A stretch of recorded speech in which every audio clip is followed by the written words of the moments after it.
What if you were told that the most disturbing scene in The Passion of the Christ was almost cut from the film? And that Mel Gibson fought a fierce battle to keep it, even knowing it could destroy his career and jeopardize the film's release? What you're about to discover isn't just about a cinematic decision.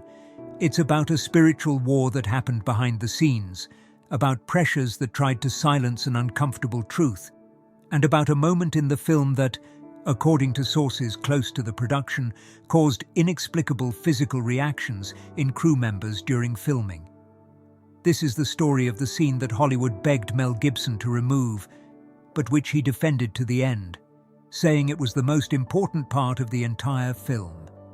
If you seek to understand the divine mysteries happening around us, don't forget to like, subscribe and share in the comments your own spiritual experiences that may connect with what you're about to discover. In 2004, when Mel Gibson released The Passion of the Christ, he wasn't simply making a movie. He was entering territory that Hollywood considered forbidden. He had invested $30 million from his own pocket, after all the major studios refused to touch the project. He filmed it entirely in Aramaic and Latin, dead languages that no one believed would work commercially. But there was something in the script that caused even more discomfort among executives who had access to a preliminary version. A specific scene that wasn't in the Gospels, that had no precedent in religious cinema, and that many considered too disturbing for general audiences. The scene in question occurs during the most brutal moment of the film, when Jesus is being flogged by Roman soldiers. It's in that moment of extreme suffering that an androgynous figure emerges from the shadows, carrying in its arms something that makes the blood run cold. A baby. But not an ordinary baby. A creature with a grotesque appearance, with hair on its back and eyes that seem to look directly into the viewer's soul. The figure carrying this baby doesn't speak, doesn't move naturally, simply observes. And in that silent observation, there's a message that deeply disturbed everyone who saw it. According to information revealed in later interviews, Mel Gibson explained that this figure represents Satan, and the baby is a demonic perversion of the image of the Madonna with the child, Jesus. It's evil distorting what is most pure and beautiful in divine creation. Motherhood, innocence, unconditional love, everything transformed into something monstrous and unnatural. Gibson said at the time that he wanted to show that while Jesus suffered for humanity's sins, Satan was also present, mocking, offering his own distorted version of parental care, trying to break the conviction of Christ's sacrifice. But what few know is that this scene wasn't easily accepted. Sources close to the production revealed that when the first cuts of the film were shown to religious consultants and potential distributors, the reaction to that specific scene was shock and immediate rejection. A cardinal from the Vatican supposedly suggested that the image was too strong, that it could cause nightmares in children and sensitive people. Evangelical leaders who initially supported the project expressed concern that the visual representation of the demon could be seen as glorification of evil. And studio executives who were still being courted for distribution said categorically that that scene would have to go if they wanted any chance of commercial success. Sometimes we wonder what exists beyond our physical world, and other times strange things happen that make us question everything we thought about life. In situations like these, better understanding can mean the difference between being confused and having clarity. That's exactly what our ebook, The Secret of Jesus' Apparitions, offers. Consider acquiring this incredible material for a symbolic price. This exclusive material offers keys to decipher divine signs and understand how Christ manifests in our days. Your contribution allows us to maintain this independent research work. The link to acquire the material is available in the pinned comment. Mel Gibson heard all these objections. Production meeting records obtained years later indicate that he seriously considered making adjustments, perhaps softening the image, making it more abstract, less visceral. But then something happened during filming in Matera, Italy, that changed everything and solidified his determination to keep the scene exactly as he had planned. During the recording of this specific sequence, multiple members of the technical crew reported inexplicable physical sensations: sudden nausea, dizziness, a feeling of oppressive presence on set that wasn't there before. A sound technician who worked on that scene described in an interview not widely disclosed that his equipment captured interference he couldn't explain technically. Frequencies that shouldn't be there, sound patterns that seemed almost like whispers, but at speeds and tones that didn't correspond to anything human. He kept those recordings for years, afraid to share them, fearing being ridiculed or accused of fabricating supernatural evidence. But the fact remains, something unusual happened during the filming of that scene. Actress Rosalinda Celentano, chosen by Gibson to play Satan, had an experience that marked her deeply. In interviews kept secret for years and revealed only recently by people close to her, she supposedly confessed that during filming she felt as if she wasn't totally in control of her own movements. There were moments when her facial expression changed in ways she hadn't planned, as if something was using her body as an instrument. After each day of recording that specific scene, she returned to the hotel exhausted, not just physically, but spiritually drained, as if she had participated in something much larger and darker than simple acting. Italian actor Davide Marotta, who played the demonic baby due to his condition of dwarfism and was 42 years old at the time, also went through disturbing experiences. Sources close to the production report that he began having recurring dreams weeks before filming, dreams in which he saw the scene being filmed from angles that hadn't yet been determined by the direction. When he arrived on set on the day of recording, he immediately recognized the camera positions he had dreamed about. This left him deeply unsettled, and he supposedly asked a local priest to bless him before each take. But the pressure on Mel Gibson to remove this scene didn't come only from artistic or commercial concerns.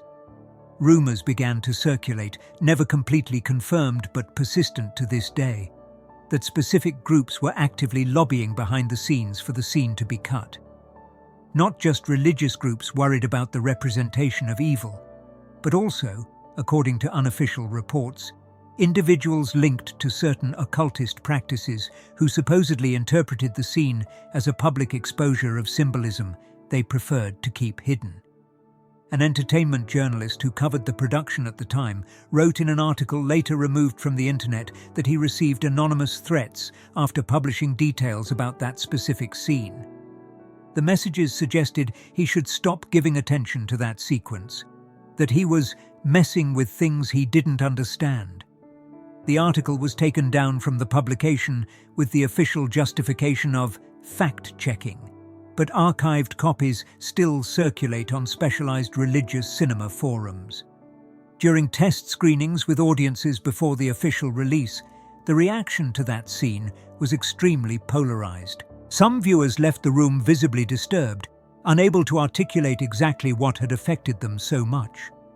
Others remained in absolute silence, as if they had witnessed something that transcended entertainment. There were unconfirmed reports of at least 3 people who fainted during test screenings, all during or immediately after the appearance of the satanic figure with the baby. The distributors who eventually agreed to work with the film begged Gibson to at least soften the lighting of that scene, making the creature less visible, more suggestive than explicit.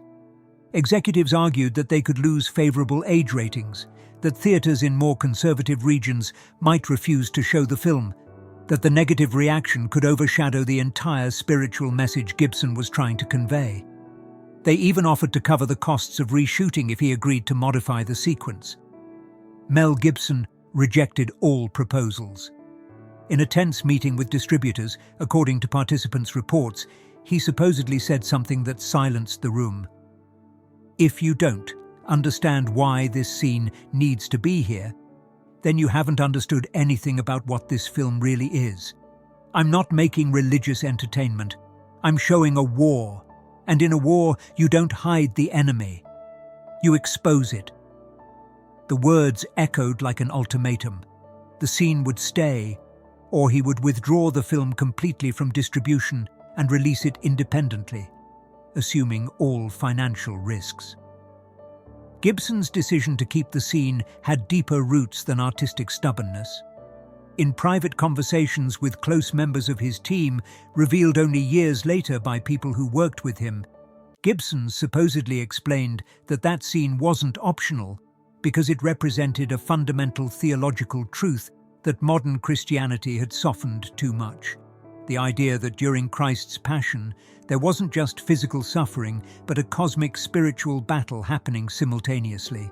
Satan was present, active, trying in every possible way to break Jesus' will, mocking his sacrifice, offering perversions of divine love as a form of final temptation. After the film's release in February 2004, reactions to the scene divided both critics and religious audiences. Some Catholic theologians praised Gibson for having the courage to show a dimension of the Passion that was rarely explored visually.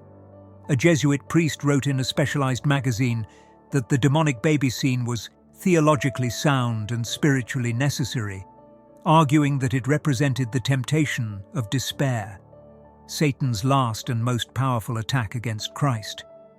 But other religious leaders expressed serious concerns.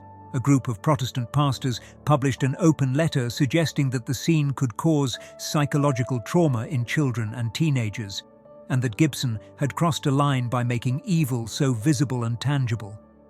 They argued that there was wisdom in certain Christian traditions of representing the demon in a more abstract, suggestive way, allowing imagination to fill in the details instead of imposing a specific and disturbing image.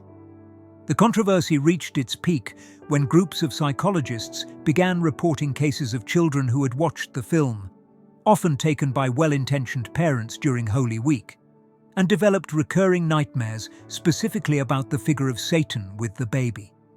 In interviews not widely publicized, some therapists suggested there was something particularly disturbing about that specific image that touched on primitive fears about distorted motherhood and corrupted innocence.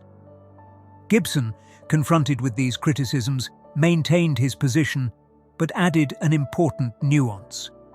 In an interview given months after the release, he acknowledged that the film wasn't appropriate for all audiences, particularly young children. He said it was never his intention for minors to watch without adequate parental guidance, and that the R rating in the United States existed exactly to protect young viewers from intense content. But he refused to express regret for including the scene, insisting that mature adults should be able to confront honest representations of evil without preventive censorship. What emerged in the following years was a deeper understanding of what Gibson was trying to achieve. Religious film scholars began analyzing the scene not just as gratuitous provocation, but as part of a deliberate visual language that ran throughout the entire film. Satan's presence wasn't limited to that single scene. Gibson had inserted the demonic figure in subtle moments earlier. In the Garden of Gethsemane, where a serpent appears at Jesus' feet. In the shadows during the trial, always watching, always present, but rarely the main focus. The demonic baby scene represented the most explicit manifestation of that constant presence, the moment when the veil became thinnest and spiritual reality completely invaded the physical. It was as if Gibson was saying, "Here, in this moment of maximum suffering, there's no longer any way to ignore that this is a war, not just a martyrdom. And in wars, you see your enemy face to face." A rarely discussed aspect of Gibson's refusal to cut the scene involves what happened during the first public screenings of the film. Pastors and religious leaders who organized special sessions for their congregations began reporting something unusual. In multiple theaters, in different cities, specific people reacted to that scene in extreme and inexplicable ways. Not just visual discomfort, but reactions that seemed to go beyond the psychological. There were reports of individuals who began screaming or crying uncontrollably during Satan's appearance with the baby. people who had never shown particular sensitivity to disturbing images in other contexts. In at least 3 documented occasions, people had to be escorted out of the theatre by paramedics, not for heart attacks or obvious medical conditions, but for something witnesses described as spiritual collapses, states of panic that didn't respond to conventional calming techniques. A pastor who organized a special screening for his church described in a later sermon, recorded and subsequently circulated online, that 2 people in his congregation who watched the film and had extreme reactions to that specific scene later sought spiritual counseling and revealed past involvement with occultism they had never shared before. He interpreted this as evidence that the scene was touching something very real, exposing hidden spiritual connections that needed to be broken. Mel Gibson never publicly commented on these specific reports, but people close to him revealed in private conversations that he wasn't surprised. He supposedly said he expected exactly that kind of reaction, that when you show evil in such a direct and honest way, those who have conscious or unconscious connections with these spiritual forces inevitably respond. It wasn't sadism on his part, but a conviction that exposure is the first step to liberation, that you can't defeat an enemy you refuse to recognize. Gibson's battle to keep the scene also revealed something disturbing about Hollywood and its relationship with religious content. While the industry routinely produced horror films with graphic representations of demons, possessions, and supernatural violence, all classified as entertainment and rarely encountering serious resistance, a film that presented evil in an explicitly Christian context, as part of a theological narrative about redemption, faced fierce opposition. The hypocrisy didn't go unnoticed by Gibson, who pointed out in interviews that Hollywood was perfectly comfortable with evil when it was lucrative and disconnected from spiritual truth, but deeply uncomfortable when it was presented as something real, present, and defeatable through Christ. A studio executive who worked on distribution negotiations, speaking under condition of anonymity years later, admitted there was an unarticulated feeling among many in the industry that Gibson's film was crossing a line that purely secular films could avoid. He described conversations behind the scenes where people expressed discomfort, not with the graphic violence of the crucifixion, which was expected, but specifically with the representation of the demon. It was as if, by making it visual and tangible within an orthodox Christian framework, Gibson was forcing people to confront the possibility that spiritual evil wasn't just metaphor or cultural construction, but something real and present. That was exactly Gibson's intention. In an interview given to a small Catholic publication rarely quoted, he explained that one of the spiritual enemy's greatest victories in the modern world was convincing people that he doesn't exist. By showing Satan in such a visceral and disturbing way in that scene, Gibson was declaring war against that illusion. He was saying, he's real, he was there, he's here, and you need to recognize this to understand the magnitude of what Christ did. The scene also functioned as a theological test for different Christian traditions. Catholics, especially those familiar with mysticism and exorcism, tended to receive the scene with more acceptance, seeing it as a valid representation of a spiritual reality that their tradition always recognized. Evangelical Protestants were divided. Some embraced it as a powerful visualization of the spiritual warfare they preached in their sermons. Others rejected it as unnecessary, arguing that God's word didn't need such extreme visual elaborations. More liberal Christians and progressive theologians frequently criticized the scene as a regression to medieval superstitions, a literalization of metaphors that should remain symbolic. For them, Satan was better understood as a representation of systemic evil, of structural injustice, not as a personal entity with specific appearance carrying monstrous babies.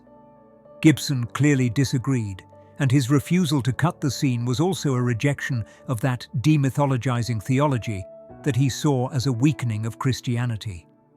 20 years after the release, with Gibson now working on the sequel focused on the resurrection, he finally addressed the controversial scene in a recent interview with Joe Rogan. Asked if he would do anything different today, Gibson was unequivocal. "I wouldn't change a single frame." That scene is the heart of the entire film. Without it, you have suffering without spiritual context. With it, you understand that every moment of that suffering had cosmic significance, that forces beyond human comprehension were at play. And yes, it disturbs people. It should disturb. Truth often disturbs. The spiritual battle Gibson fought behind the scenes to preserve that scene reflected, on a smaller scale, the very battle he was trying to portray on screen. Pressures from all sides to conform, to soften, to make palatable. And at the center, a stubborn refusal to compromise what he believed to be essential truth. The war wasn't just about a scene in a movie. It was about whether modern Christianity still had the courage to look evil in the eyes and name it for what it is. Gibson paid prices for that refusal. His career in Hollywood never fully recovered from the controversies surrounding the film and subsequent personal scandals that many believe were amplified as retaliation for his boldness. But he maintained his conviction. The scene remained, and millions of viewers around the world were forced to confront a representation of evil that couldn't be easily dismissed as fantasy or cinematic exaggeration. A final detail that emerged only recently, through interviews with technicians who worked on post-production, adds an additional layer of mystery to the scene. During the final sound mixing, the engineers noticed something strange in the audio tracks recorded during that specific sequence. There was a background sound, almost imperceptible, that no microphone should have captured because there was no identifiable source for it. They described it as a low-frequency hum, modulated in a way that created a feeling of discomfort in whoever listened through professional headphones. The technicians tried to isolate and remove that sound, assuming it was electrical interference or accidental contamination during recording. But when they managed to extract and analyze it separately, they discovered something that left them deeply unsettled. The frequency pattern wasn't random. It had a rhythmic structure that one of the engineers, who was also a musician, described as anti-musical, as if it were designed specifically to create maximum dissonance in the listener. When they tried to completely remove the sound from the tracks, the scene lost something essential, a quality of tension that was working on a subliminal level. Mel Gibson, when informed about this, supposedly gave a response that chilled the editing room. According to unconfirmed reports from people present, he simply said, "Leave it as it is." It wasn't an accident. When pressed to elaborate on what he meant, Gibson supposedly refused to comment further, leaving the technicians with the disturbing impression that the director believed something beyond human control had permeated that recording. Whether this was Gibson's spiritual interpretation or if he literally believed in supernatural interference remained ambiguous, but the decision was maintained. The strange sound remained in the final mix. This wasn't the only technical anomaly associated with that specific scene. Colorists who worked on digital color correction noticed that the skin tones of Satan's figure changed subtly between frames in ways that couldn't be explained by the set's lighting. In some frames, the skin seemed almost translucent, with dark veins visible underneath. In others, it had an opaque and dead quality.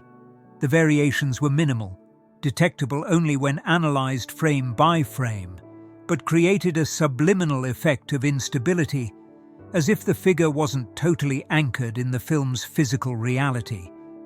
When asked if they should digitally standardize these inconsistencies, Gibson again instructed that they be left.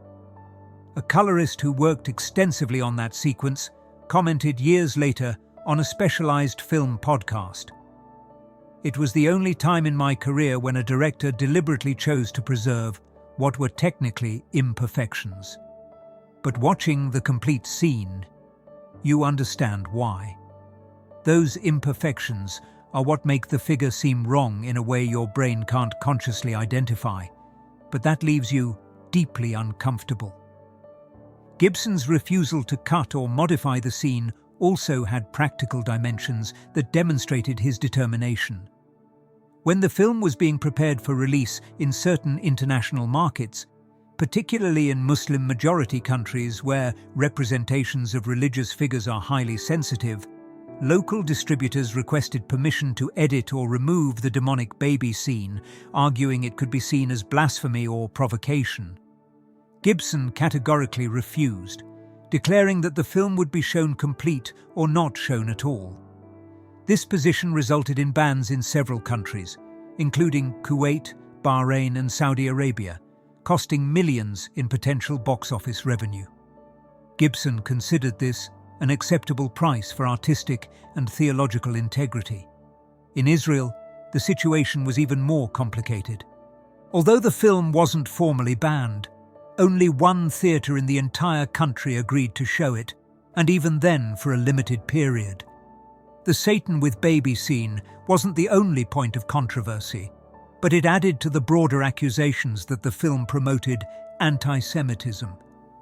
Critics in Israel argued that the demonic presence during Jesus' flogging, combined with the representation of the Jewish crowd demanding his crucifixion, created a toxic visual association.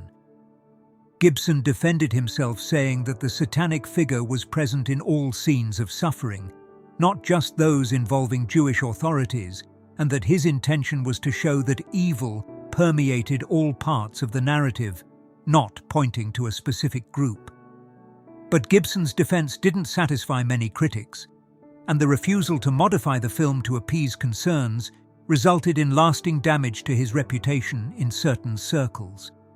Some analysts later suggested that if Gibson had shown more flexibility, more willingness to edit controversial elements like the demonic baby scene, he could have avoided much of the toxicity that ended up surrounding both the film and his personal career. But for Gibson, that flexibility would have been a fundamental betrayal of his vision and his religious convictions. The film's sequel, The Resurrection of Christ, scheduled for release in 2 parts during Easter 2027, promises to be even bolder in its spiritual representations. In recent interviews, Gibson revealed that the new film will include scenes set in hell, showing what happened during the 3 days between Jesus' death and resurrection. He described the script as an acid trip that will explore spiritual dimensions that conventional religious cinema avoids. The expectation is that Gibson will again face pressures to soften his content, and his response will be almost certainly the same refusal that characterized his approach in 2004.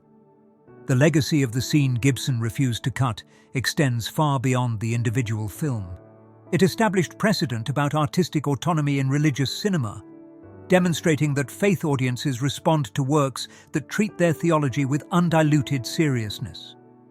It proved that you don't need to make Christianity palatable to atheists and agnostics to achieve massive commercial success, that there's a vast and dedicated audience for honest and uncompromising representations of Christian faith.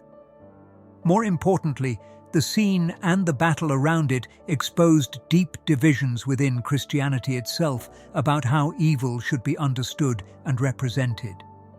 There's legitimate debate about whether making the demon visual and tangible empowers or exposes it, whether it helps Christians recognize demonic influences in their lives or inadvertently glamorizes what should remain despised. Gibson clearly fell on the side of exposure, believing you can't defeat an enemy you refuse to recognize. The decision to preserve the scene also had implications for how violence in the film was interpreted. Critics who accused the film of being violence pornography, of glorifying suffering, often ignored that the presence of the satanic figure contextualized all the brutality. It wasn't violence for violence's sake. It was violence with cosmic meaning, each blow a moment of spiritual warfare, each wound a battlefield between redemption and damnation. Without the Satan scene, critics would have perhaps had more foundation in their accusations. With it, the violence was explicitly framed as something witnessed and desired by demonic forces, not glorified by the film, but exposed in its absolute cruelty. This distinction was particularly important for Catholics who defended the film against accusations of sadism. Catholic traditions always included graphic meditations on the Passion, from the Stations of the Cross to writings of mystical saints who described in visceral detail Christ's sufferings. Gibson was following that tradition, but adding a visual layer of demonic presence that made clear the theological purpose of the representation. You should feel repelled by the violence because it was a representation of human sin and satanic evil, not a spectacle for delight. Gibson's refusal to cut the scene also placed him in a curious position in relation to the horror film industry. Horror movies regularly present demons, possessions, and supernatural violence much more graphic than anything in The Passion of the Christ, and do so purely for entertainment, often without any moral or spiritual framework. Yet these films rarely face the level of scrutiny and opposition that Gibson encountered. The difference, obviously, was that Gibson was affirming that his representation was real, not fantasy. He was saying that Satan is real, that the spiritual battle is real, and that this has implications for how we live our lives. That affirmation of reality was what made the film intolerable for certain secular critics. They could watch The Exorcist or The Conjuring as entertainment, maintaining comfortable distance of, "It's just a movie." But The Passion of the Christ didn't allow that distance. It was explicitly presenting itself as representation of historical events and spiritual realities that remain relevant. The demonic baby scene, in all its disturbing strangeness, forced the question, do you believe this is real, or is it all just elaborate superstition? Gibson wanted viewers to make that choice consciously. He didn't want them to watch his film comfortably, categorizing it as religious entertainment. He wanted it to be challenging, disturbing, impossible to ignore, and the scene he fought to preserve was central to that intention. It was the scene that couldn't be easily digested, that resisted domestication, that remained a thorn in consciousness long after the film ended. 20 years later, reflecting on all the controversy, several film participants arrived at surprisingly similar conclusions.